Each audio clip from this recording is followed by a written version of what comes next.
le combat aujourd'hui, Marie Cabrette, il n'est pas seulement judiciaire, il est politique et intellectuel. Richard Malka, l'avocat de Charlie, l'a très bien posé il y a quelques semaines. Il disait cet été au point, les terroristes ont gagné.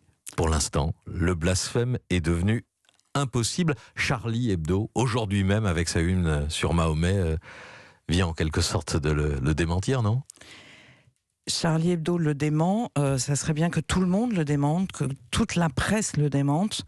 C'est-à-dire que tous les journaux publient les mêmes caricatures. Parce que je fais partie de ceux qui pensent que si en 2006, tous les médias avaient participé à la publication de ces caricatures qui, je le rappelle, ne sont pas nées dans Charlie Hebdo, elles sont nées dans le Jyllands-Posten. Et c'est une réaction de journal danois, une réaction de solidarité avec le Jyllands-Posten. Si la réaction de solidarité avec le Jyllands-Posten avait été pleine et entière, ici en France, on n'en serait peut-être pas arrivé là.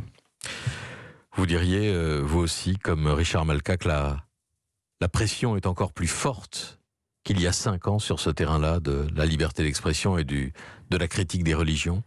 La pression, elle est forte et sur la liberté d'expression et sur la laïcité. Des revendications religieuses tentent de s'imposer dans notre vie politique, et ce qui doit être contesté.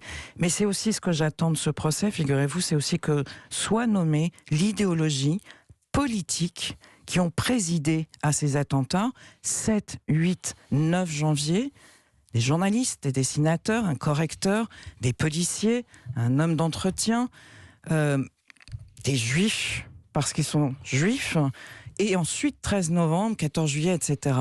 Je veux, moi, que cette idéologie qui s'appelle l'islamisme politique soit nommée.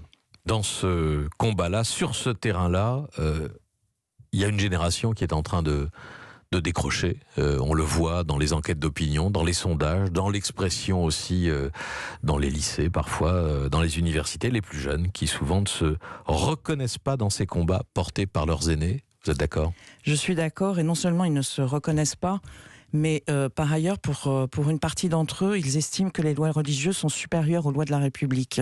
Et ça, c'est une alerte essentielle, fondamentale.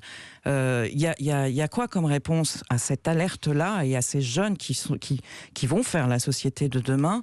Il y a 3 réponses: instruction, éducation, culture. Et ça, il faut le prendre à bras le corps et arrêter de se dire non, mais c'est peut-être 2-3 exemples, c'est peut-être pas si grave que ça, etc., etc. Si, c'est grave.